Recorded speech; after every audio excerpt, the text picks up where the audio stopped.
Buonasera, ospite di questo nostro approfondimento è oggi l'assessore Marco Vullo al comune di Agrigento.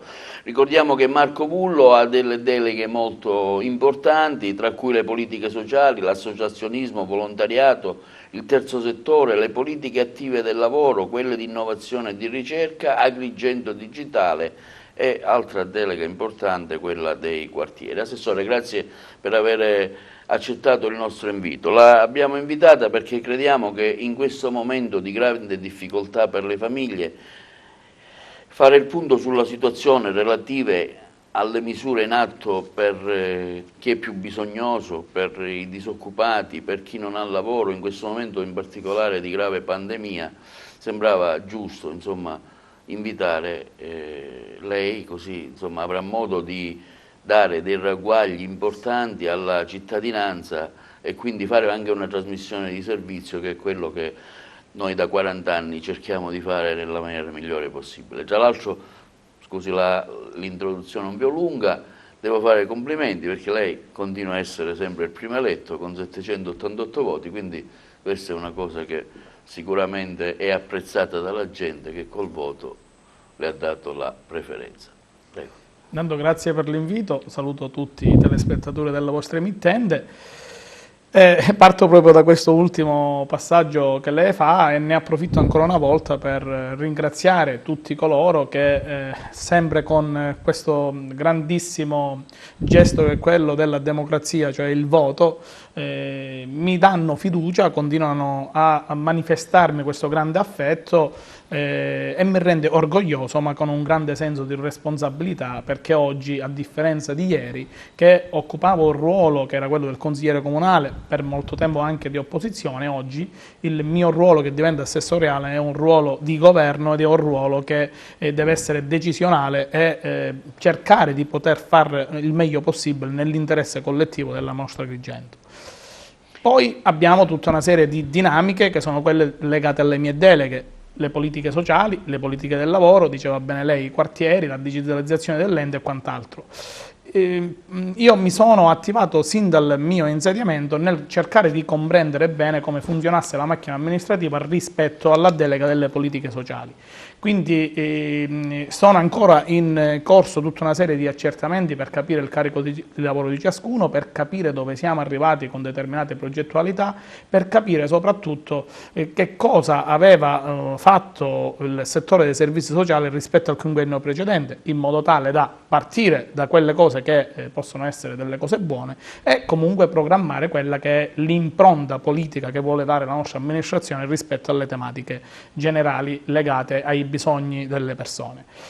Però ho focalizzato subito l'attenzione massima su quella che è la vicenda attuale, cioè la questione pandemica, quindi il Covid-19, che ha creato un grande disagio in tutta Italia e anche nella nostra città, perché la gente oggi perde il posto di lavoro, la gente si trova in uno stato di difficoltà legato alle varie chiusure, legato a tutte quelle che sono delle dinamiche sfortunatamente, come dire, legate a un momento di difficoltà assoluto, cioè la città, i cittadini vivono in alcuni nuclei familiari veramente un momento di difficoltà dove non c'è lavoro, non c'è reddito e a volte c'è questo fenomeno in crescita della povertà dove la gente oggi non riesce forse a volte a fine mese a mettere anche la pentola sopra. E allora qui l'interesse mio immediato di comprendere com'era lo stato di fatto. Lo stato di fatto era che c'era la vicenda dei buoni spesa regionali, che sono dei voucher che il Comune di Agrigento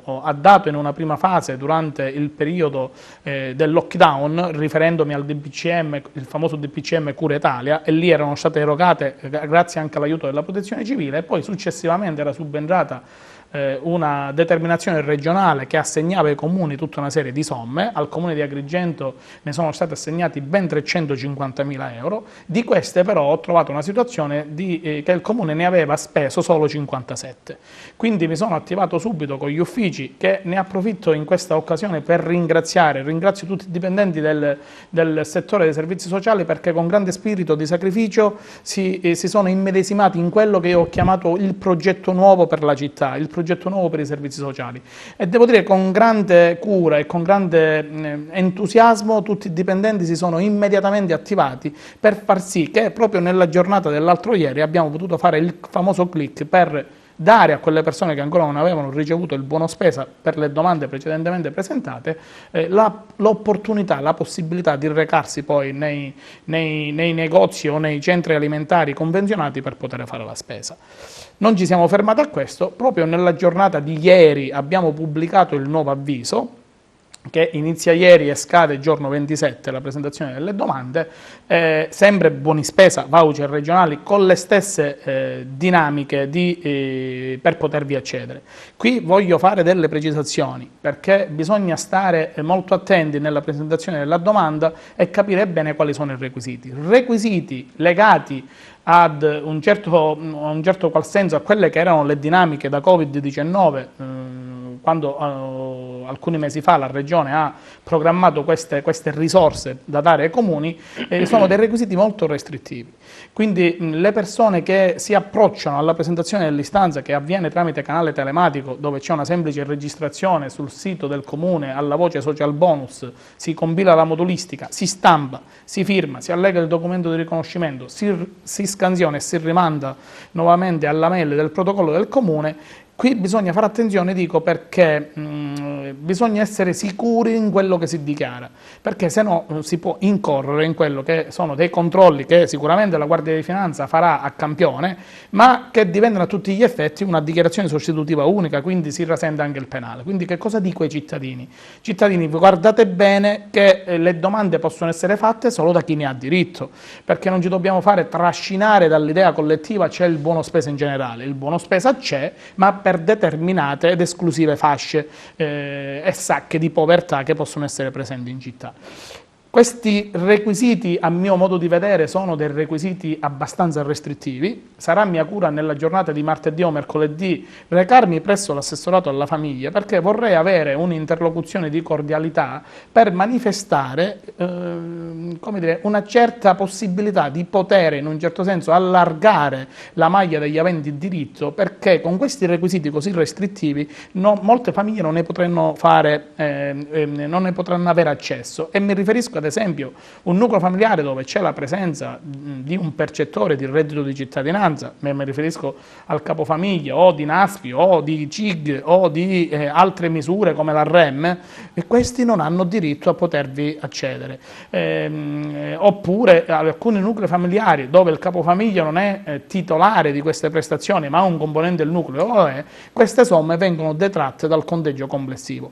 Quindi sostanzialmente vedete bene, comprendete bene che in un certo senso tutti quei nuclei che, pur avendo queste misure, ma non hanno delle misure abbastanza alte per poter coprire tutte quelle che sono le esigenze di una famiglia, perché poi una famiglia non c'è solo la questione di fare la spesa, una famiglia vive anche di bollette, c'è la spazzatura, c'è la luce, c'è il metano, c'è la bolletta dell'idrico, cioè dobbiamo stare attenti che il tasso di povertà e la difficoltà delle famiglie, soprattutto in questi ultimi mesi, è abbastanza in crescita. Quindi da parte dell'assessorato regionale, a mio modo di vedere, ci deve essere una possibilità di allargare un po' le maglie e quindi dare più possibilità a tanta gente di potervi partecipare. Anche perché voglio ricordare le 300.000 euro residue che il Comune di Agrigento distribuirà da qui al 31 di dicembre, ovviamente in base alle domande che arriveranno al protocollo del Comune. Successivamente noi avremo un ulteriore finanziamento, grazie al fatto che rendiconteremo il 31 di dicembre alla Regione quello che abbiamo fatto, un ulteriore finanziamento, dicevo, di 800.000 euro circa.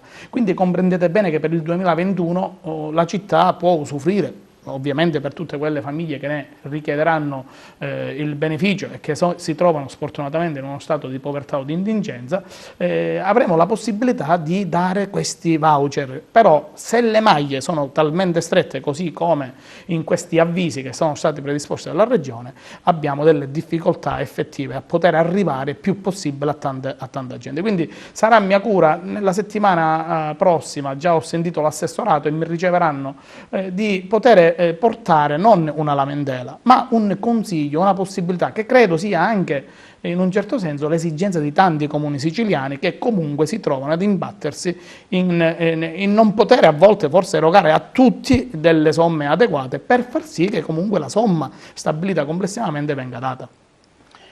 Assessore, lei parlava poco fa di difficoltà delle domande, di stare attenti perché con l'autodichiarazione si rischia il penale e magari uno in buona fede pensa di dichiarare una cosa quando invece poi è la legge, purtroppo non ammette ignoranza.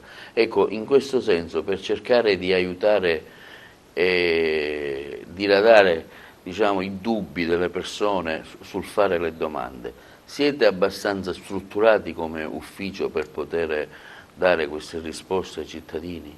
A chi vi chiede cosa fare, la modulistica, quello che serve? Le dico subito, Non credo. rispetto al precedente passato ho organizzato il lavoro dell'ufficio in questa maniera. Noi abbiamo un numero dedicato dove c'è un operatore, un dipendente comunale che risponde per dare tutti i chiarimenti possibili ed immaginabili alle persone che ne fanno richiesta. Oltre al fatto che sul sito del comune è già pubblicato il bando, quindi l'avviso, e di conseguenza già lì si può apprendere subito quali sono i requisiti di accesso. Detto questo, tutti i cittadini agrigentini che hanno dei dubbi o delle perplessità possono consultare il telefono che abbiamo indicato nell'avviso e chiamare per avere tutti i chiarimenti possibili ed immaginabili. Ma non ci siamo fermati a questo. Ho predisposto stamani insieme al dottore Di Giovanni, che è il dirigente dell'ufficio, uno sportello che si occuperà solo ed esclusivamente di questa tipologia non solo di informazione, ma addirittura di ricezione delle domande, aiutando tutte quelle persone che magari per le difficoltà che poc'anzi dicevamo si trovano senza avere una stampante, si trovano a non avere lo scanner, si trovano a non avere il computer o anche la linea internet. Attenzione, non ci dobbiamo scandalizzare che possa esserci anche una difficoltà di questo tipo, perché si vive in città un disagio forte e sfortunatamente noi siamo di fronte ad una crisi economica mondiale, ma che vede Agrigento in un certo senso anche verso questa direzione, e quindi il comune, che deve essere la prima risposta per il cittadino, e credo fortemente nel servizio sociale, cioè il servizio sociale del comune di Agrigento deve ritornare a pensare all'ascolto delle persone. Quindi questo sportello che abbiamo pensato fare al comune, per la precisione nei locali dell'ex distretto militare, proprio accanto alla porta del comune, tutti coloro che vorranno recarsi lì per avere un'informazione o per fare la domanda la possono fare benissimo. Poi ho ricevuto nella giornata di ieri delle graditissime telefonate, una da parte dell'assessore Costantino Ciulla, che mi ha dato disponibilità massima per creare una postazione insieme a me nel quartiere di Villa Sete. Abbiamo ricevuto l'ok da parte del parroco Dorrino Lauricella, che ha messo a disposizione i locali dell'oratorio, e già da stamattina è operativa una postazione dove un volontario si sta occupando della compilazione delle stanze telematiche e all'invio al comune di Agrigento delle stesse, dando già lì una prima informazione sugli aventi diritto, se tu puoi accedervi o meno.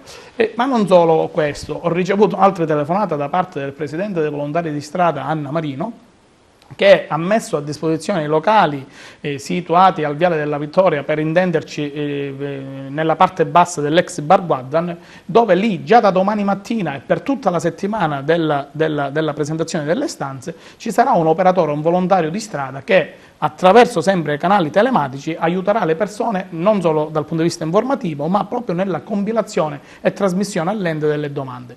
E non mi fermo qui, ne approfitto anzi della vostra emittente per fare un appello a tutti coloro, istituzioni, associazioni di volontariato, che in questo senso vogliono darci una mano d'aiuto o vogliono dare una mano d'aiuto ai loro assistiti o alle persone che si trovano in difficoltà, o di contattarmi o di creare nelle loro associazioni o nelle loro, diciamo, sedi delle opportunità di aiuto a tutti i soggetti che ne possono fare richiesta. Faccio un appello anche pubblico ai patronati e ai CAF presenti in città, affinché possano venire incontro alle esigenze di quei cittadini che si affacciano al loro servizio per chiederlo e quindi venendo incontro realmente a quelle esigenze vere di un cittadino che non riesce a trasmettere l'istanza. Quindi, come vedete, a differenza del passato, che magari c'è stato un po' di confusione anche rispetto a queste dinamiche, ho cercato di venire incontro subito attraverso l'aiuto di chi ce lo sta dando, ma anche attraverso al pensiero diverso di pensare ai servizi sociali, quindi allo sportello del comune che risponde subito alla domanda, per poter proprio lavorare in sintonia e anche mettere nelle condizioni gli uffici di lavorare costantemente, nel senso che una volta che queste domande pervengono in maniera corretta, sarà, diciamo, anche più semplice da parte dell'ufficio stesso esaminarle e metterle immediatamente poi in pagamento una volta scaduto l'avviso. Lei giorni fa ha l'avviso. fatto una conferenza stampa dove, diciamo, ha già annunciato parte di queste misure. Quindi abbiamo parlato della distribuzione dei buoni spesa e, se non ho capito male, si devono spendere entro il 31 dicembre. Allora, non c'è una scadenza, perentoria allora, per poterli spendere. Scusi, la scadenza del 27, cioè, la scadenza del come 27... è imminente, ecco, diamo magari un chiarimento, la scadenza del 27... Qual è l'oggetto del... Allora, la scadenza del 27 è la scadenza dell'avviso, nel senso che si possono presentare le domande da oggi, per intenderci, fino al giorno 27 alle ore ecco, 12. Per quale beneficio reale? Per il beneficio del buono spesa, quindi il voucher elettronico che poi arriverà ai cittadini tramite un canale... Diamo questa informazione. Perfettissimo, sì. Allora, l'ammontare è diversificato rispetto ai nuclei familiari. Vado proprio a leggere quelle che possono essere le... sinteticamente. Assolutamente, cioè noi abbiamo dei buoni spesa che verranno erogati ai nuclei familiari, sempre che ne hanno diritto secondo quelle modalità che poc'anzi dicevo, dove c'è la presenza di un solo componente verrà erogato un buono spesa di 300 euro, 2 componenti 400, 3 componenti 500 e così, 3 componenti 600, chiedo scusa, 4 componenti 700, più di 5 componenti 800 euro.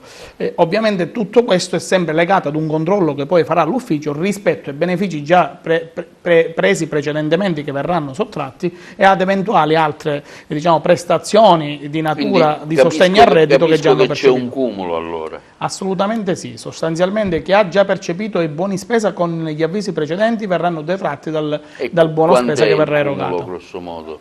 Dipende dalle tipologie di aventi diritto, perché al momento della presentazione della domanda, quando è stato pubblicato il precedente avviso, c'era una situazione familiare, oggi potrebbe essere totalmente diversa. Quindi capite bene che ci sono svariate dinamiche e anche l'ufficio in questo deve fare un certo lavoro certosino e laborioso rispetto anche a quelli che sono i controlli preliminari che noi faremo, perché noi faremo i controlli preliminari per quanto riguarda l'anagrafe e i nuclei e, ove possibile, anche capire se ci sono delle prestazioni in atto. Un'informazione di servizio. Allora, il 27 dicembre scadono le domande per i buoni spesa. 27 di novembre. Scusi, novembre. I buoni spesa sono spendibili dove? Insomma, i buoni spesa sono spendibili in tutti quei negozi di generi alimentari o anche farmacie che hanno aderito e quindi hanno stilato una convenzione con il Comune di Agrigento, c'è un lunghissimo elenco, e i cittadini si recheranno proprio lì, fanno la spesa e il pagamento avviene elettronico, perché il voucher spesa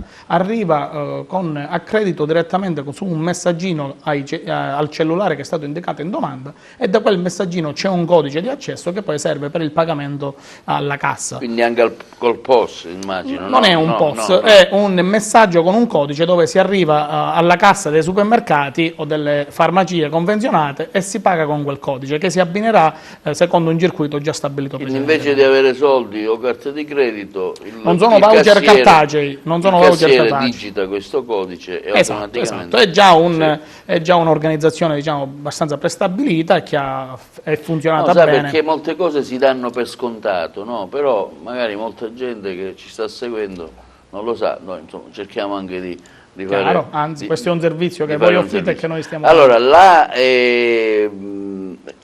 scadenza imminente è il 27 novembre, ce n'è qualcun'altra successiva Sostanzialmente la scadenza del buono spesa regionale, come stiamo dicendo, è il 27. Dopodiché il 29 di questo mese, sempre novembre, noi faremo un ulteriore avviso. Questo è un avviso di natura diversa, non è legato a questioni regionali o a finanziamenti pubblici. Ricorderete, i telespettatori se lo ricorderanno così come voi, che si è parlato nei mesi addietro di una donazione da parte di un'associazione a livello internazionale, il terzo pilastro, al comune di Agrigento per una somma complessiva di 100.000 euro.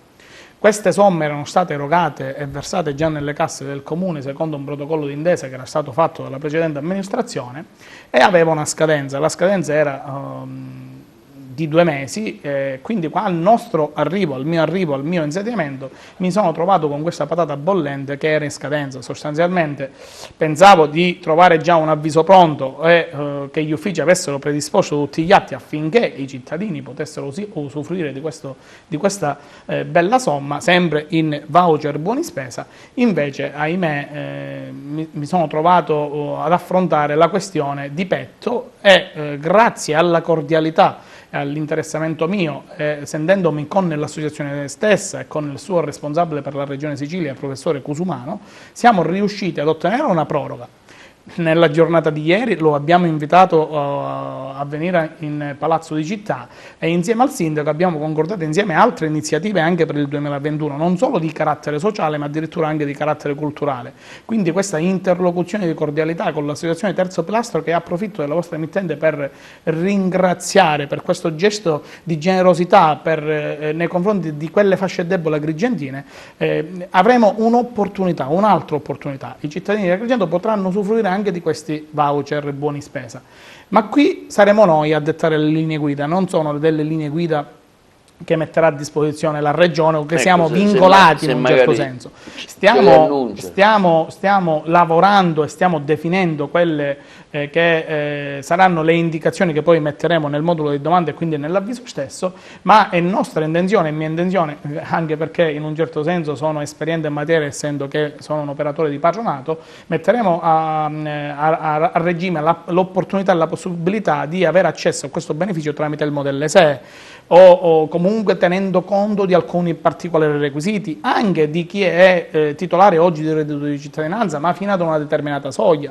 perché io sono fermamente convinto che chi è titolare di reddito di cittadinanza ma quell'importo è basso per tutta una serie di dinamiche di calcolo che l'INPS ha stabilito, a nostro modo di vedere bisogna anche venire incontro a loro, ma non solo, cercheremo di privilegiare senza ombra di dubbio i nuclei dove c'è la presenza di disabili e di bambini, quindi comprendete bene che daremo l'opportunità anche a quei nuclei che per questo bando regionale non potranno avere accesso di averne successivamente e perché speriamo di far cadere tutto nel periodo natalizio, di dare l'opportunità alle famiglie di farsi anche un Santo Natale da questo punto di vista. Precisiamo che, come lei ha detto appunto in conferenza stampa, questo era un bando perso e che lei insomma ha fatto il possibile per ringraziare il professore Cusumano e il professor Cusumano è venuto, ha incontrato il sindaco, anche lei, insomma, per cercare di diciamo, postdatare la data e quindi diciamo, ci è riuscito. Quindi diciamo, la vecchia amministrazione non era riuscita nei tempi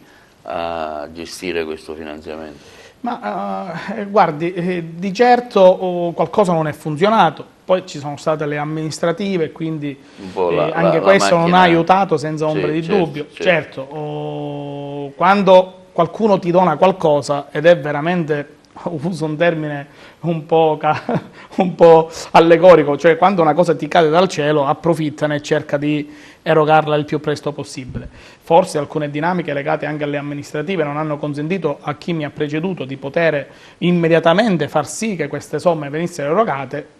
Quello che conta però di fatto è che siamo riusciti a salvare il salvabile, abbiamo una proroga della scadenza al 15 di dicembre, noi per quella data del 15 di dicembre già contiamo che gli agrigentini abbiano speso le somme e poi rendiconteremo all'associazione il nostro operato, ma non solo, si è aperta una finestra, sempre con l'associazione Terzo Pilastro, di collaborazione e anche per il 2021 ci è stato quasi, non detto in maniera ufficiale, ma si vuole continuare ad aiutare Agrigento e quindi io sono molto contento di queste cose, sono molto contento di queste iniziative dico di nuovo grazie all'Associazione Terzo Pilastro, al professore Cusumano che è stato nostro lieto ospite nella giornata di ieri e che con lui inizieremo un percorso non solo di servizio sociale ma anche di cultura per la nostra città. Ci sono degli aiuti anche verso quelle associazioni che svolgono una presenza di sostegno, di aiuto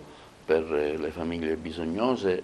Cioè, dico, sono previste eventualmente dalla legge, dallo Stato, in questo, penso alle tante associazioni di volontariato, lei poco fa ne ha citata una come volontari di strada, ma ce ne sono tante insomma, che svolgono quotidianamente questo lavoro senza chiedere nulla. Dico, ci sono eventualmente dei benefici, delle somme, delle cose che vanno a sostegno di queste associazioni di volontariato? No?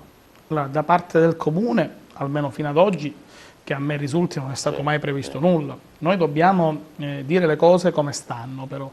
Noi dobbiamo dire grazie a tutte le associazioni di volontariato presenti nella città di Agrigento, e mi riferisco al CAV, mi riferisco che so, alle Sore di Porta Aperte, ai volontari di strada, alla Caritas stessa, al volontariato vincenziano, sicuramente me ne dimenticherò qualcuno, la Croce Rossa, cioè tutte quelle associazioni che in questa città negli ultimi anni hanno sopperito le lacune assolute di quelle dei servizi sociali inteso come servizio sociale.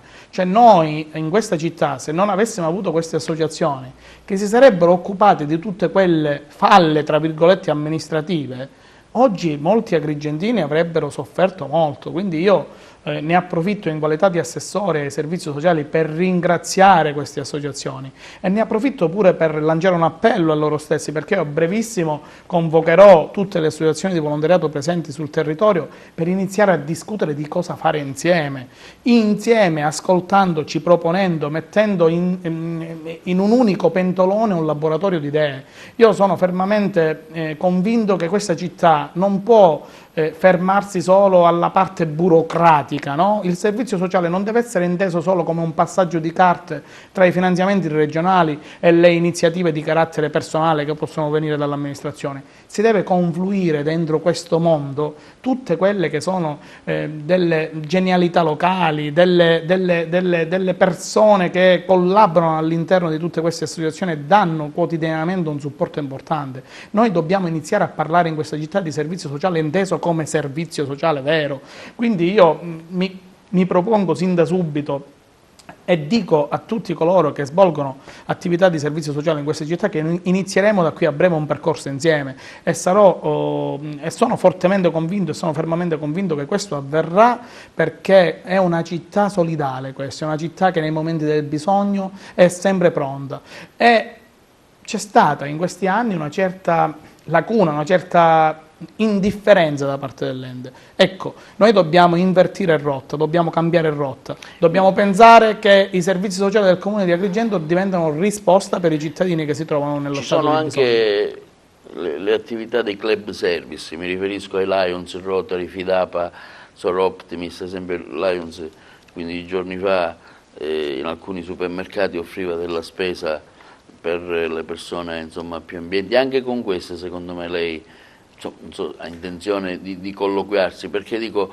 svolgono silenziosamente un lavoro importante a sostegno di tante iniziative che però magari anche un semplice riconoscimento così andrebbe fatto. Sicuramente ne terrò conto e sono sicuro che faremo un percorso insieme, perché queste associazioni a cui lei faceva riferimento adesso sono quelle associazioni che vengono a sostegno poi delle associazioni di volontariato stesse, con le raccolte, con le iniziative, con i fondi stessi delle associazioni rispetto a determinate necessità che vengono a crearsi, soprattutto anche in prossimità di alcune festività. Mi ricordo ad esempio le raccolte per i periodi natalizi che fanno e poi donano e che danno l'opportunità ai tanti che si trovano in difficoltà di avere qualcosa. Quindi quando io parlo di dialogo a 360 gradi, cioè tutte le presenze in questa città, che siano associazionismo, che siano terzo settore, che siano qualsiasi cosa, club, ma che vogliono fare, dobbiamo fare.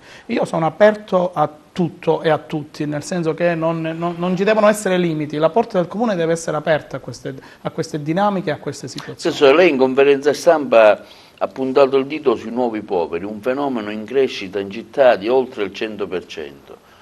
Ha avuto magari possibilità di vedere qual è la reale situazione? Ma Anche guardi, perché mi ricordo che lei fece un esempio su una signora che quasi in lacrime l'ha fermata perché il marito aveva vergogna di dirle che avevano bisogno. Quindi diciamo questa nuova povertà dovuta anche in particolare al Covid, è giusto che ha incrementato parecchio lo stato di bisogno.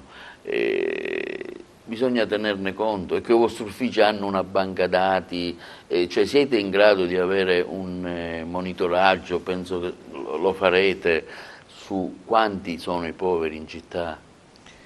mi rattrista molto raccontare questa vicenda che dissi Scusi in che conferenza stampa. mi sono permesso, ma No, visto ha che fatto bene, lei ha l'ha fatto detto bene. in conferenza stampa. Mi rattrista molto perché la voglio raccontare di nuovo.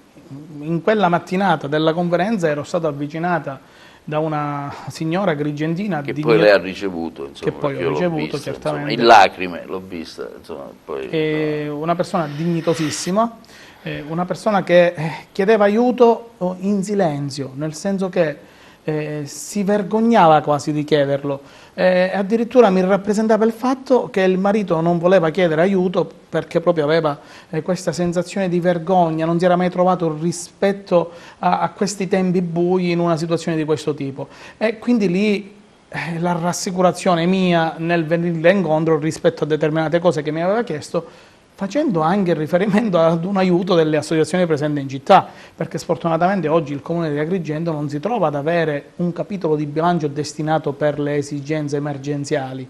Credo che sia stato tagliato completamente fuori dalla precedente amministrazione perché si aveva un'idea diversa, però qui noi dobbiamo ricostruire tutto. Non c'è una banca dati, o per meglio dire, secondo me ci sono dei dati disconnessi tra noi, comune, tra le associazioni, tra la Caritas, tra le parrocchie. E allora qui io ho una mia idea che cercherò di portare avanti. Rispetto alle dinamiche, ad esempio, dei banchi alimentari, no? Molte parrocchie fanno questa attività, molte associazioni, volontari di strada, il CAV, le suore di Porta Aperta cercano di dare un pasto caldo a tutti i poveri della città, però non abbiamo una banca dati, ma perché non c'è mai stata un'idea di unione, un'idea di collettività, un'idea di pensare tutti insieme, di sconfiggere la povertà in città, cosa che non è possibile sconfiggere, ma che senza ombra di dubbio possiamo intervenire per in un certo senso alleviare le sofferenze di chi si affaccia a questa finestra di richiesta e di bisogno. E allora la mia iniziativa che sto cercando di portare avanti, ancora in fase embrionale, è pensare ad un grande banco alimentare da creare in città con la regia del Comune di Agrigento, ma con tutti questi canali, diciamo, sia dal mondo dell'associazionismo, del terzo settore, della Chiesa, quindi la Caritas, il volontariato vincenziano, e dell'imprenditoria, ma non solo locale, ma anche a livello nazionale, perché io penso ad esempio ad un banco alimentare dove possano arrivare le donazioni delle grandi marche, le donazioni di coloro che in questa città operano e hanno delle attività, mi riferisco al centro commerciale, mi riferisco a delle importanti sigle che sono presenti al Villaggio Mosè, quindi secondo me, se noi parliamo, se noi mettiamo insieme le cose, tra l'altro queste attività potrebbero avere l'opportunità di uno sgravio fiscale importante, perché la nuova normativa che disciplina le donazioni per il terzo settore prevede degli importanti incentivi, e allora attraverso questo dare e avere, no, possiamo mettere in campo una bellissima iniziativa che vede tutti coinvolti e lì caricare tutti i dati. E caricare lì soprattutto i dati di quelle persone che ad Agrigento oggi si vergognano a chiedere. Noi abbiamo una fetta di cittadini che non erano abituati a chiedere e che si vergognano e che magari in silenzio restano nelle proprie case senza chiedere e soffrono. E allora cerchiamo di arrivare lì tramite il servizio sociale, cerchiamo di arrivare lì tramite l'aiuto degli assistenti sociali e di tutte quelle che sono le associazioni presenti in città che hanno anche queste figure e queste caratteristiche, e possiamo, secondo me, in futuro iniziare a parlare di cose diverse e programmare, perché bisogna programmare, non nasce tutto da solo, è programmare quelle che sono le nostre idee. È ovvio che non lo possiamo fare da soli, per questo mi appello alle intelligenze, alle possibilità, alle capacità che questa città ha attraverso tutte le istituzioni, attraverso tutti gli enti presenti sul territorio. Ci sono varie forme di sostegno da parte dello Stato, da parte della Regione.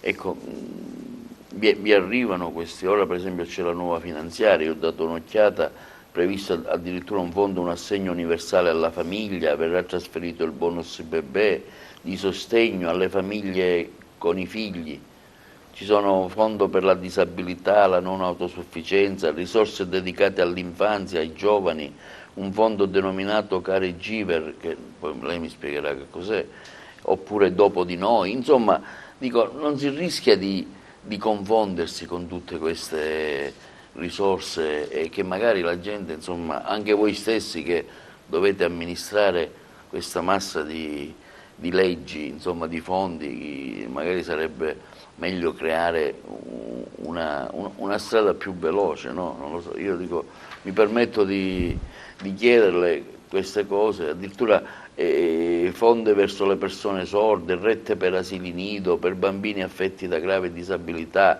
Dico, queste sono tutte cose che dovrà gestire il vostro assessorato. Allora, sostanzialmente dobbiamo fare una distinzione. Almeno ho cercato di informarmi e effettivamente a un certo la trovo punto preparata, la trovo abbastanza preparata. Mi sono perso perché lo Stato, insomma, questa è l'ultima finanziaria dove sono previste, che poi sono collegamenti alla finanziaria precedenti, quindi con tutti questi fondi non si rischia, insomma, anche a voi stessi, non dico le persone, perché così come mi sono confuso io, magari uno magari ha diritto ad avere un ristoro, però non lo sa e magari non fa la domanda. Ecco perché è importante avere la banca dati, perché magari uno, avendo la banca dati, può anche suggerire alle famiglie: guarda che c'è sta cosa, falla. Scusi. Quello della banca dati è importante per andare ad individuare poi le varie necessità per singolo nucleo, quindi le varie tipologie, nuclei dove ci sono i minori, nuclei dove ci sono i disabili, nuclei dove ci sono persone anziane. Però dobbiamo distinguere le varie forme di sostegno al reddito che lo Stato mette a disposizione, perché alcune di queste non vengono, diciamo, gestite direttamente dal nostro assessorato, alcune di queste vengono gestite direttamente nella piattaforma INPS, quindi sostanzialmente l'utente non si rivolge a noi come comune, ma si rivolge agli enti di patronato convenzionati per fare determinate domande. Ad esempio, noi abbiamo il prodotto reddito di cittadinanza che non viene gestito da noi ma direttamente dall'INPS, quindi i cittadini non si rivolgono a noi per fare la domanda. Un altro prodotto che è stato introdotto a causa del Covid è il REM, reddito di emergenza così chiamato, dove a settembre è stata data una seconda tranche e adesso d'ufficio nel nuovo DPCM che è stato pubblicato verranno erogate pure le mensilità di novembre. Qual è la differenza, Assessore? Io approfitto perché lei è un esperto del patronato, per cui ha in mano la materia. Perché il reddito di cittadinanza e il reddito di emergenza? Cioè, in cosa si differenzia allora, diciamo che l'aiuto, il sostegno? Diciamo che io ho un'idea pure personale su questo. A mio modo di vedere bastava già solo il reddito di cittadinanza, non occorreva, diciamo, introdurre una nuova misura, però sono delle scelte molto centrali su cui non entro nel merito, però da operatore di patronato mi sento di dire che già bastava il reddito di cittadinanza, bisognava creare tutta una serie di misure collegate al reddito di cittadinanza per venire incontro a quei nuclei che non avevano diritto al reddito di cittadinanza, e quindi nasce il REM, e sono quei nuclei dove in un certo senso, pur non avendo alcuni particolari requisiti, ne possono avere accesso. ad esempio persone che si trovano a perdere il lavoro in quel momento, possono avere diritto al REM secondo dei parametri ISEE, perché in questo caso viene preso in considerazione l'ISEE, meno restrittivi rispetto al reddito di cittadinanza. Quindi sono stati creati dei paletti diversi tra reddito di cittadinanza e REM per consentire ad alcuni soggetti o ad alcuni nuclei che non avevano diritto a causa del superamento della soglia dell'ISO, a causa del superamento della soglia del patrimonio mobiliare o immobiliare ai fini sempre ISE per il reddito di cittadinanza, hanno avuto l'opportunità di avere il REM. Il REM che va anche incontro a quei nuclei dove magari c'è una CIG bassa o un lavoro dipendente basso, perché causa pandemia molti lavoratori... Con tutte queste sigle, la CIG chi ha perso il lavoro ha la cassa integrazione. La cassa integrazione. O la NASPI che è la disoccupazione classica. La NASPI è la disoccupazione. Sostanzialmente chi diciamo, ha, anche se in possesso di queste misure, però in maniera molto residuale o bassa, la CIG e mobilità che sono disciplinate in maniera diversa, dopo, però anche perfetto. Qui la REM veniva incontro in quota parte ed è nato questo prodotto, che è un prodotto che inizia e finisce e si spera che finisca subito, perché vorrà dire che nel momento in cui finisce non siamo più in emergenza. Quindi, come dicevo, RDC, REM, così come la NASPI o così come lei anticipava, l'assegno unico universale di famiglia, che è un prodotto che dovrebbe avere decorrenza a luglio del 2021, servirà a tutti quei nuclei dove c'è la presenza di minori. Verrà stabilito una somma di 250 euro a figlio, ma ancora siamo in fase embrionale, sembrerebbe che ci siano delle modifiche in corso, come tutte le cose in Italia hanno sempre dei percorsi abbastanza lunghi anche dal punto di vista dei chiarimenti, però comprendete bene che un assegno unico di famiglia in un nucleo familiare dove ci sono 3 minori sarebbe un importante respiro di sollievo per quella famiglia stessa, anche in presenza di famiglie dove ci sono lavoratori dipendenti. Attenzione, perché i figli, questo assegno unico universale serve per venire incontro alle esigenze dei figli e quindi anche per incentivare in un certo senso la natalità di questo nostro paese, perché ci stiamo spogliando di nascite, così come il bonus bebè, che è sempre un prodotto che viene previsto a livello nazionale e che viene gestito dall'INPS, come il premio Nascituro, che è un premio che viene dato alle mamme ed è di un valore di 800 euro, ma diciamo è previsto per la nascita e viene erogato sempre attraverso il canale INPS. Noi come comune dobbiamo essere bravi nel governare alcuni fenomeni, ad esempio il reddito di cittadinanza che i cittadini percepiscono prevede in una seconda fase che molti di questi cittadini potrebbero essere messi al lavoro per lavori socialmente utili. Un'altra delle questioni... Finora non è stato... alcuni comuni siciliani sono partiti. È mia intenzione... E quindi è già obbligatorio o è facoltativo? Non è obbligatorio, è facoltativo dietro richiesta, anche se qui bisogna andare un po' a leggere bene la normativa che cosa prevede. Ed è intenzione di questo mio assessorato intercettare l'opportunità e la possibilità di far sì che nella città di Agrigento coloro che addirittura ne fanno richiesta, noi abbiamo cittadini che hanno il reddito di cittadinanza che in questi giorni mi chiedono: posso venire a lavorare al comune perché mi noia stare fermo a casa, ho voglia di lavorare, voglio dare il mio contributo, e ad oggi non è possibile, perché il reddito di cittadinanza ha tutta una serie di dinamiche nazionali e governative che non hanno funzionato, che sono state pensate in un certo modo, ma che poi tramite la lentezza magari di tutte quelle dinamiche degli uffici del lavoro, di tutte quelle dinamiche italiane che non ci mettono nell'opportunità, nella possibilità di fare veramente bene, non è arrivato allo scopo vero per cui è nato, cioè immettere nel mondo del lavoro le persone. E allora qui l'opportunità, la possibilità per la città di Agrigento di avere nel tessuto socio-economico della città delle persone che potrebbero svolgere un'attività di lavoro, e su questo il mio assessorato vuole puntare e sarà mia cura proprio la settimana prossima, oltre alle dinamiche che dicevo poc'anzi dei buoni spesa, raggiungere l'assessorato alla famiglia per comprendere meglio come poter accedere a questa importante soluzione.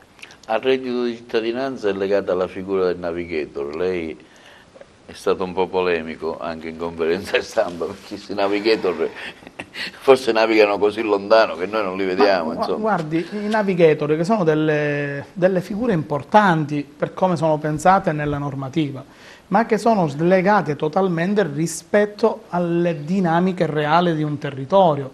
Cioè noi abbiamo un navigator che deve giustamente cercare il lavoro a un titolare di reddito di cittadinanza, ma diciamo c'è la domanda ma manca l'offerta, o viceversa. Cioè noi non abbiamo le aziende che possono immettere a lavorare i cittadini che stanno soffrendo del reddito di cittadinanza, e abbiamo però una persona che deve andare a cercare o insistere per trovargli il lavoro. E quindi anche il ruolo del navigator viene spogliato del suo reale scopo per cui è nato, perché manca il lavoro, qua le aziende chiudono, qua ci stiamo spogliando del lavoro. Quindi la figura, non che io sia polemico, però credo che ci sia stato un eccesso di pensare da parte del governo nazionale rispetto a questa figura stessa, che si riduce semplicemente ad forse un ulteriore costo per la macchina organizzativa stessa. Cioè potevamo pensare ad una figura che magari un sostegno anche a una certa categoria di persone che non faceva nulla e ora fa il navigator. Non sono polemico, però qualche cosa che non va c'è stata.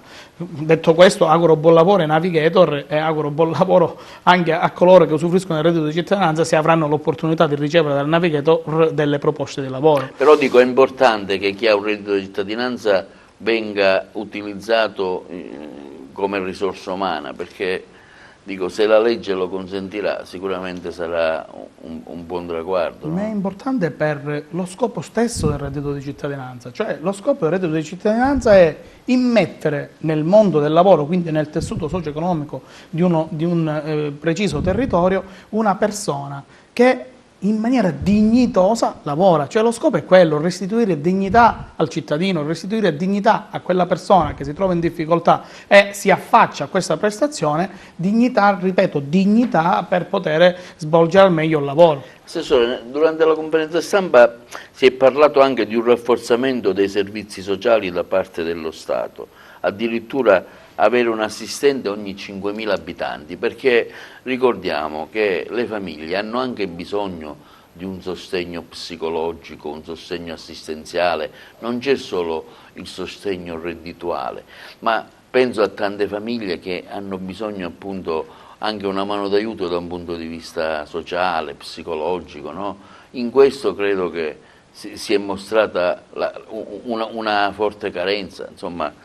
Voi penso che avete 2 assistenti sociali, credo, così almeno se non ho capito male in conferenza stampa, quindi anche lì bisognerebbe potenziare, anche per dare una risposta lavorativa anche a tanta gente che fa questo lavoro e che al momento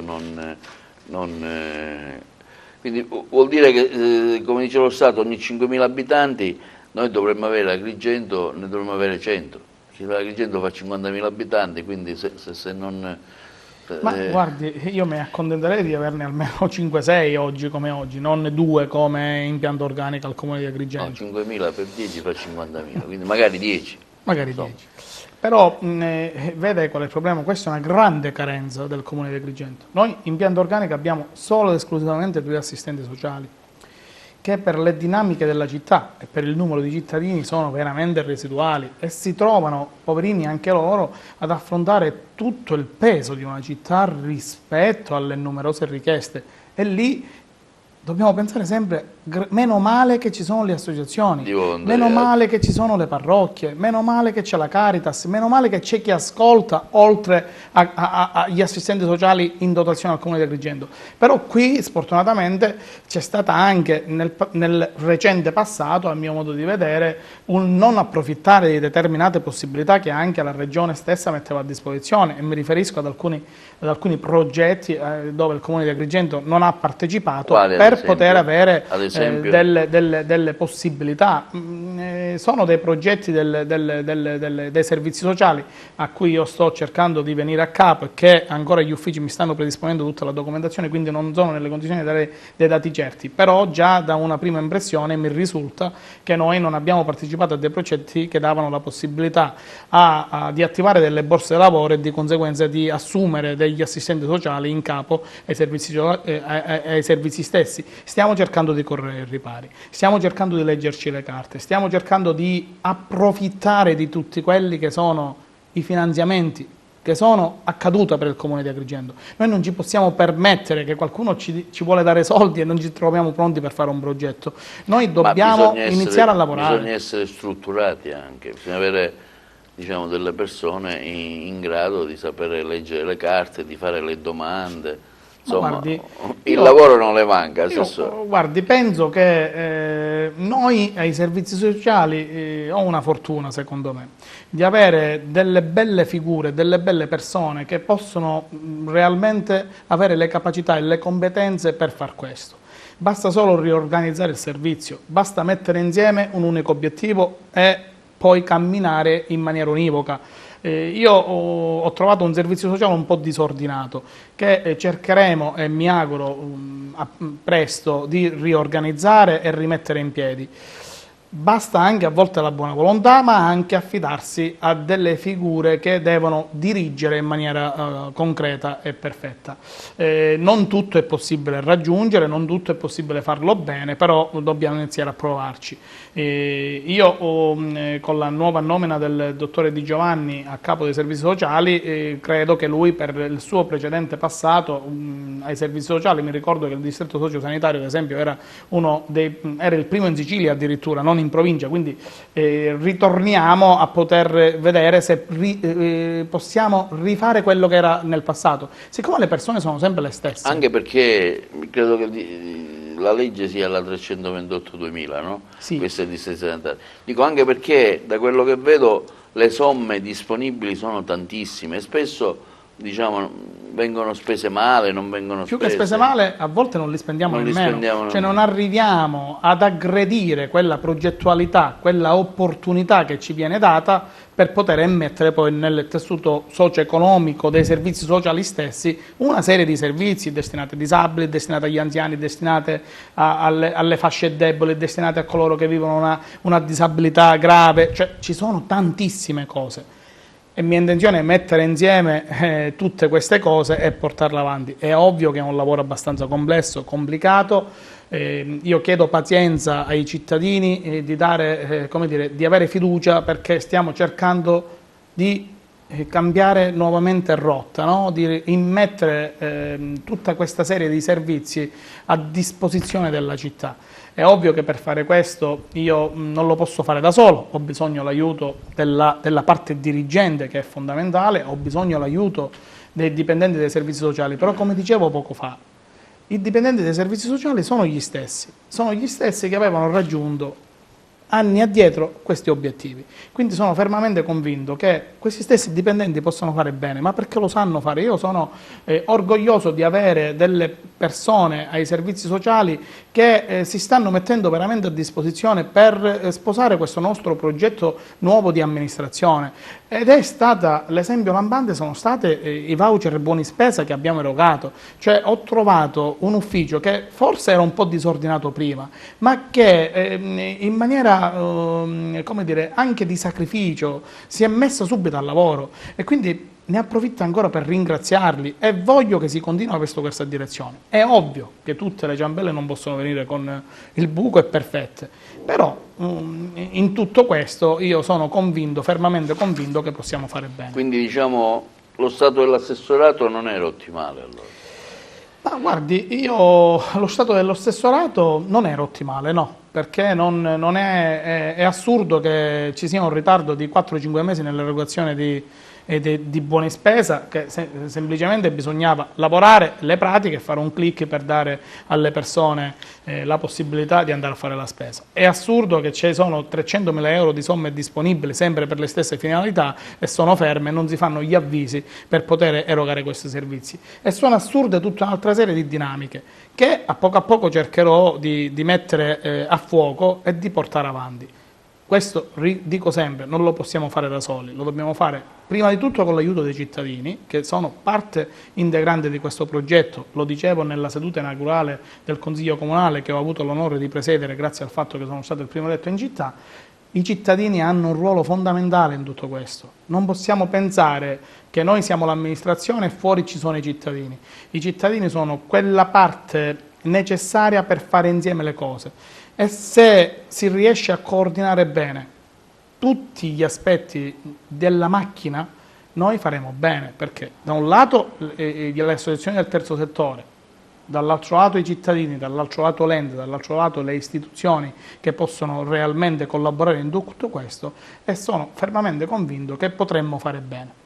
Assessore, la mia preoccupazione è che la delega delle politiche sociali la impegnerà troppo e lei magari non si potrà dedicare a un'altra delega importante, secondo me, che è Agrigento digitale, l'innovazione, le politiche di ricerca. Ecco, sono i nuovi, diciamo, punti di arrivo per la vita di oggi. Quindi lei forse sarà assorbito troppo dalle politiche sociali e quindi avrà il tempo di dedicarsi all'innovazione, alla ricerca, ad Agrigento digitale. Cos'è Agrigento digitale? Ecco, mi ha incuriosito questa delega. In cosa consiste? Non avrò il tempo, devo avere il tempo. Quindi tutte queste... se io la stimolo, ma d'altronde ma devo avere il tempo. Con lei è anche un piacere farlo, perché lei insomma ha anche una preparazione particolare. Devo avere il tempo di farlo, mi auguro. Dice bene, ma c'è anche la delega dei quartieri, che è un'altra bella delega. Me la riservavo per dopo. Se la riservava per ultimo. Agrigento digitale è il pensare ad Agrigento in maniera innovativa. Sfortunatamente noi avevamo in Aggerdo Urbana una importante possibilità di approdare a dei finanziamenti corposi. Sarò, come dicevo poc'anzi, questa settimana a Palermo per capire a che punto siamo. Sfortunatamente mi arriva notizia che noi forse abbiamo perso un'importante somma che riguardava la digitalizzazione dell'ente con dei finanziamenti regionali, perché mancano i progetti.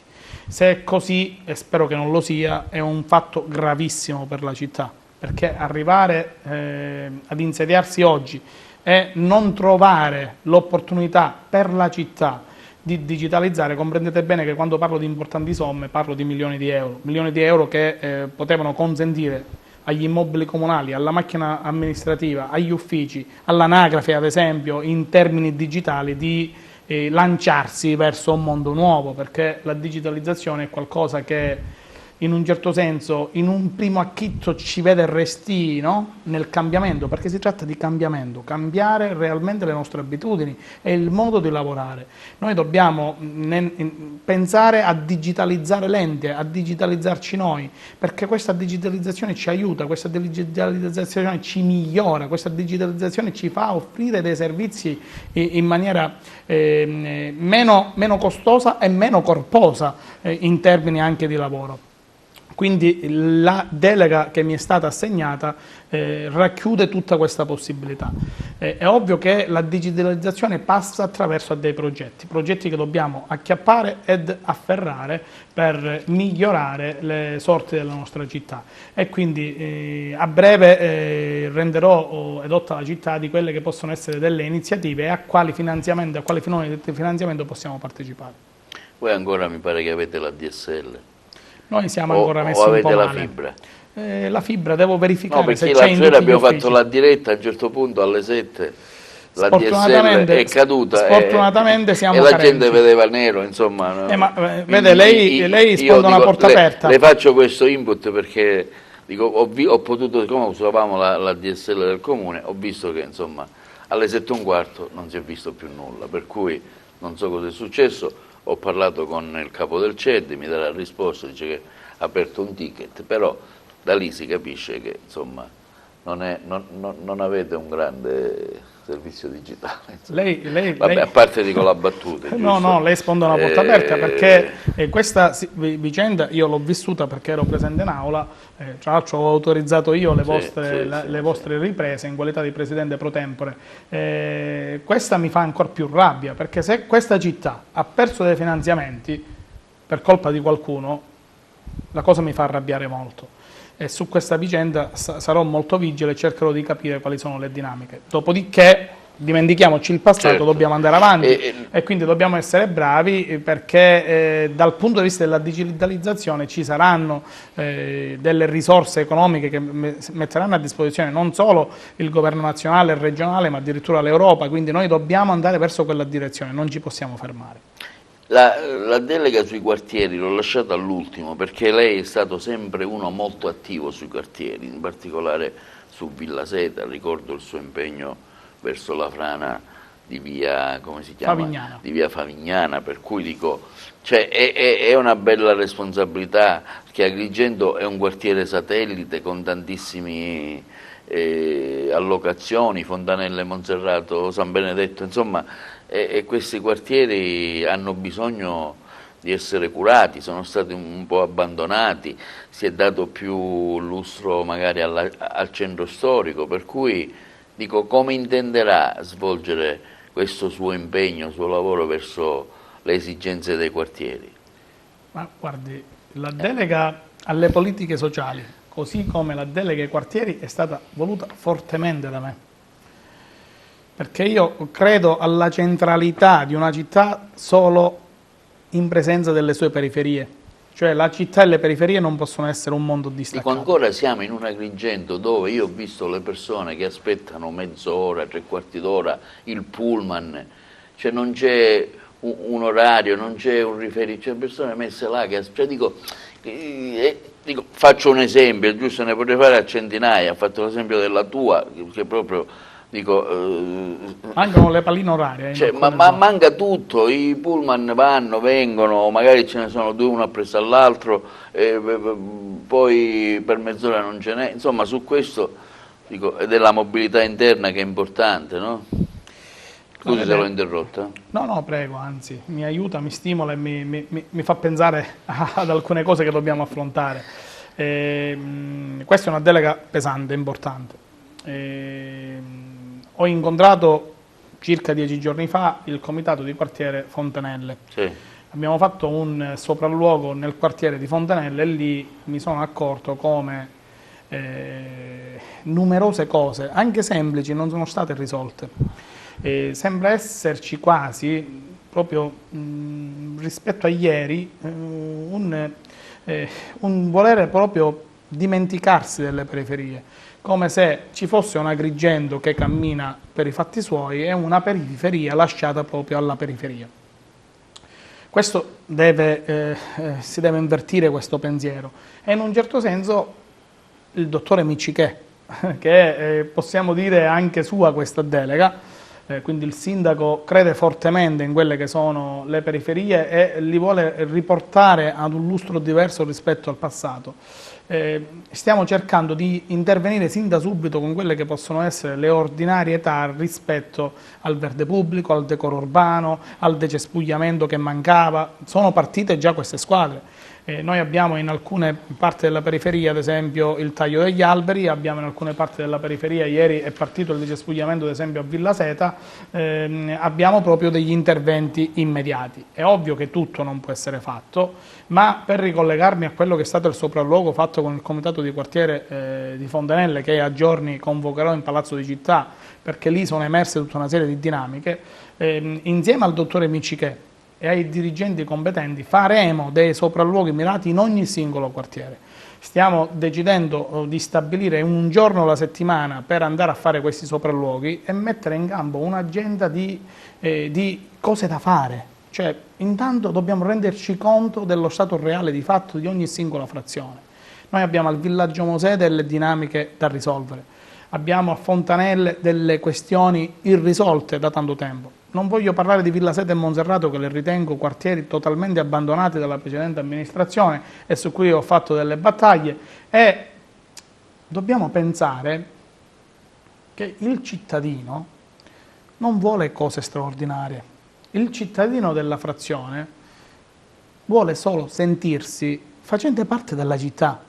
Il cittadino della frazione vorrebbe semplicemente che il palo della luce collocato accanto o sotto la propria abitazione funzionasse regolarmente come funziona il viale o che della magari Vittoria, le strade, che le strade non giusto, siano, diciamo, delle tortuose strade, o che siano pulite abbastanza sembriamo per poter... a Beirut, con Sembriamo tutto il a rispetto di Però Beirut. vede, tutte queste dinamiche non sono risolvibili con il semplice volere fare, Ecco, perché certo. vede... La volontà non basta. La volontà non basta, bisogna iniziare a da aggredire delle linee di finanziamento che ci sono per poter portare il ristoro alle frazioni. Perché se noi pensiamo che solo con la buona volontà o solo affidandoci al protagonismo civico dobbiamo risolvere le questioni, noi non le risolveremo. Noi dobbiamo iniziare dico bene, continuo a dire, aggredire tutte le linee di finanziamento possibili ed immaginabili che ci mette a disposizione il governo nazionale, ma anche la comunità europea, attraverso delle progettualità e anche affidandoci a professionisti esterni che ci diano una mano d'aiuto per fare arrivare ad Agrigento i denari. Noi qui ad Agrigento perdiamo i soldi ogni giorno perché manca il progetto, non è possibile, non è immaginabile. Ma ci vuole un'organizzazione, una struttura adeguata. La stiamo mettendo in campo, la stiamo mettendo in campo, è una delle cose che noi nei primi 100 giorni dobbiamo fare e stiamo programmando, stiamo cercando di individuare le figure giuste per far sì che ci sia un ufficio unico che si occupi di questo e che ci siano delle professionalità che riescano a predisporre. Ultimi minuti, io continuo, ma il tempo mi dice la regia che insomma siamo andati un po' oltre. Ecco, un breve commento sul risultato elettorale. La città ha cambiato. Perché non ha dato fiducia alla precedente amministrazione, secondo lei? Ma, guardi, mi fa una domanda che in un certo senso mi verrebbe semplice rispondere. Lei ci credeva al progetto Miccichè? Ci credeva alla vittoria di Miccichè o no? Io ho creduto alla vittoria di Miccichè sin dal primo momento. Perché? Ma lo sa perché? Perché io ho vissuto i precedenti 8 anni amministrativi, perché io sono stato consigliere comunale, nelle elezioni di Calogero Firetto, sono stato eletto nelle file anche della maggioranza, in quel tempo ero nel Partito Democratico, e sin da subito comunque è iniziata una sorta di, come devo dire, una Cosa sorta non di... ha funzionato? La distanza non ha funzionato, il distacco con la città, il distacco con i veri problemi della città. Cioè si è navigati a dei livelli troppo superiori o troppo eccelsi, possiamo dire, o almeno si pensava questo, dimenticandosi i veri problemi della città, i reali problemi della città. Vedete, il progetto di Miccichè è un progetto semplice, è un progetto di città uguale per tutti, riaprire le porte della città. Uno dei primi atti, come lei sa, è stato quello di rimuovere una porta che separava il governo di città dalla città stessa. Credo che sia mancato questo, sia mancato proprio il dialogo. È mancato anche il dialogo in quello che è l'organo principale e democratico presente in città, cioè il Consiglio Comunale. Anche lì mozioni inattese, inascoltate, interrogazioni, atti di indirizzo, mancava proprio questo. E credo che la città stia respirando questo momento nuovo. Io cammino per strada e dico, ma state facendo tante cose, non stiamo facendo nulla di straordinario, stiamo forse potando gli alberi, e che cos'è? Una cosa semplice. Stiamo forse risolvendo il problema dell'illuminazione in alcune vie cittadine, e che cos'è? Una cosa semplice.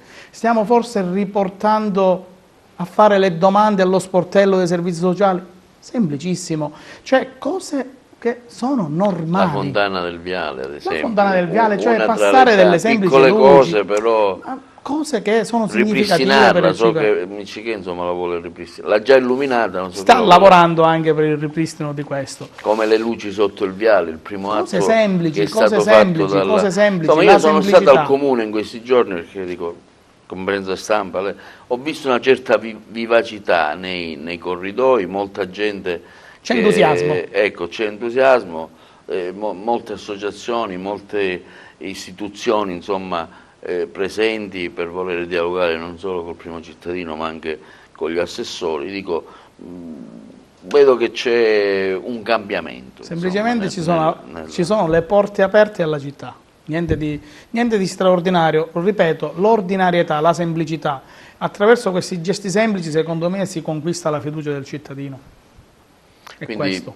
diciamo, da un bilancio positivo, insomma, di questi primi 15 giorni? Do un bilancio insomma. positivo, ci aspettano delle sfide importanti, non dobbiamo abbassare la guardia, non dobbiamo pensare che ci possiamo fermare a queste semplici iniziative fatte così. Cioè noi dobbiamo pensare a delle iniziative che devono essere di continuità, non possiamo fermarci a fare una cosa oggi e poi ce la dimentichiamo e la facciamo tra 4 anni, non può funzionare. Noi dobbiamo pensare a coltivare quotidianamente, giorno dopo giorno, quello che abbiamo fatto oggi e anche domani, perché se no si ripete l'errore. Pensava che Miccichè fosse una persona mite, invece come lui ha detto io sono un mastino, ma in realtà dico, lo sta dimostrando, perché abbiamo visto la visita anche in ospedale, ASPE, insomma anche lì il problema dell'ospedale. Non riusciamo a frenarlo in alcune situazioni, cioè ha un grandissimo entusiasmo il dottore Miccichè, diciamo lui fa il sindaco, però forse ancora non se ne è nemmeno accorto, cioè continua a ragionare da cittadino, quindi vive quotidianamente tutte queste necessità, questi bisogni, risponde al telefono, risponde su WhatsApp, cerca di raggiungere tutti. Questa cosa ci dà una grande carica, anche a noi gruppo assessoriale, che insieme a lui cerchiamo di fare le cose. Noi abbiamo l'abitudine settimanale di incontrarci, non per fare una giunta, per fare proprio degli incontri informali, per raccontarci tra di noi le cose che ogni giorno facciamo, le esperienze vissute, le difficoltà, i problemi, e insieme cercare di trovare le soluzioni. Il raccordo con la politica regionale, che ricordo che poi c'è stata un apparentamento, per cui chiaramente ecco, può essere positivo, arriveranno quelle risposte che magari da tempo voi le avete annunciate da parte degli assessori regionali? Ma guardi, secondo me questo rapporto di cordialità prima e politico dopo è un rapporto che può portare solo risorse alla città e giovamento alla città. Ci sono già delle operazioni work in progress, cioè non ci siamo fermati solo ad annunciarli, siamo al lavoro con la politica regionale e con i referenti nostri regionali per portare in città delle risorse importanti per far sì di fare quella questione che noi dicevamo sempre in campagna elettorale, cioè cambiare rotta. I rapporti con il governo regionale, a mio modo di vedere, sono necessari, sono importanti, sono fondamentali, perché a volte insieme si può costruire un dialogo che porti delle risorse alla città. Pensare ad avere un rapporto di indifferenza o comunque di non cordialità con quella che è l'istituzione regionale, noi abbiamo in squadra alcuni partiti che rappresentano importanti figure regionali, una tra tutte il Presidente della Regione o che so, il Vicepresidente dell'Assemblea regionale, comprendete bene, così come alcuni onorevoli che fanno parte della Giunta regionale, cioè noi stiamo avendo un rapporto, dialogo che senza ombra di dubbio porterà risorse, economie e gioverà alla città stessa. Io le faccio i migliori auguri di buon lavoro, noi per quello che possiamo siamo sempre qui a fare da pungolo, ma a dare anche le comunicazioni necessarie ai cittadini affinché diciamo, tutti possiamo stare meglio. Ringrazio l'assessore Vullo per la sua disponibilità, ringrazio i nostri telespettatori, il programma andrà sul canale digitale terrestre 92 in tutta la Sicilia, in streaming sul sito televideoagrigento.tv, la puntata sarà caricata anche sui canali YouTube e Facebook, per cui ringraziando ancora e facendo i migliori auguri di buon lavoro all'assessore. Grazie a voi e grazie ai cittadini. Il nuovo Consiglio come potrà stimolare l'azione di governo della città? Il nuovo Consiglio, che sia dai banchi dell'opposizione così come dai banchi della maggioranza, stimolerà il governo di città in uno spirito di collaborazione assoluta. Cioè qui non c'è un ragionamento io ti dico di fare le cose e tu le fai. Possono arrivare delle proposte importanti. Io credo fortemente nel ruolo del Consiglio Comunale. Il Consiglio Comunale deve essere quell'organo democratico, quell'istituto che produce idee, che produce possibilità, che produce progettualità anche regolamentare per far sì che la città ne giovi. In uno spirito di collaborazione, non ci deve essere la classica politica dell'odio e dell'astio, dobbiamo dimenticare queste dinamiche, noi dobbiamo iniziare a costruire, la costruzione passa attraverso tutti, non ci possono essere, diciamo, secondo me, consiglieri di maggioranza ed opposizione in questo governo di città. Ormai la città non gli interessa nulla delle beghe politiche, la città vuole vedere le cose e La città ha dimostrato proprio in questa elezione che ha bocciato quella tipologia di questione, no? Volendo proprio dare fiducia ad un cambiamento, ma un cambiamento semplice. Quindi il Consiglio Comunale avrà il suo ruolo, sia dai banchi dell'opposizione sia dai banchi della maggioranza, cercando di venire incontro l'organo di città all'ascolto. Della presidenza, del Presidente guardi, della Civiltà riuscirà a tenere la rotta per per restare in tema di cambiamo rotta. Dico. Ma il Presidente Civiltà è una figura intanto di esperienza, di grande capacità e anche, oserei dire, di preparazione culturale. Il Presidente Civiltà è un professore, quindi sicuramente ha delle dinamiche e delle cose che potrà fare sicuramente bene. Ma non solo, ha anche l'esperienza politica per farlo, perché non è l'ultimo arrivato, anzi è uno che sa bene le dinamiche politiche e secondo me governerà bene questi fenomeni. Sono fermamente convinto, ho una profonda stima dell'amico, collega e Presidente Civiltà e sono felice che ci sia lui seduto in quella sedia perché saprà fare bene, sono convinto. Assessore, facciamo un appello ai cittadini a mantenere le distanze, a osservare le regole anti-Covid perché il momento è difficile. Stiamo vedendo che tanti comuni nella nostra provincia i contaminati aumentano, domani addirittura si chiuderà una cittadina come Camastra, zona rossa. Ecco il suo appello verso i cittadini a mantenere le distanze, a osservare le regole, a non fare assembramento.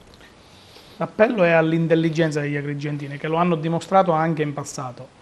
La situazione non è semplice, anzi per certi aspetti la riterrei anche grave. Bisogna non solo mantenere le distanze, ma avere degli atteggiamenti positivi e propositivi. Dobbiamo cercare più possibile di rispettare le regole, soprattutto nell'uso della mascherina in tutti gli ambienti, anche all'aperto. Dobbiamo tutelare e tutelarci. Dobbiamo pensare che questa questione dipende solo ed esclusivamente dai nostri comportamenti. È una situazione delicata anche dal punto di vista sanitario perché la nostra Italia soffre momentaneamente questo flusso eccessivo di contagiati che arrivano nelle strutture sanitarie, che reggono fino a un certo punto.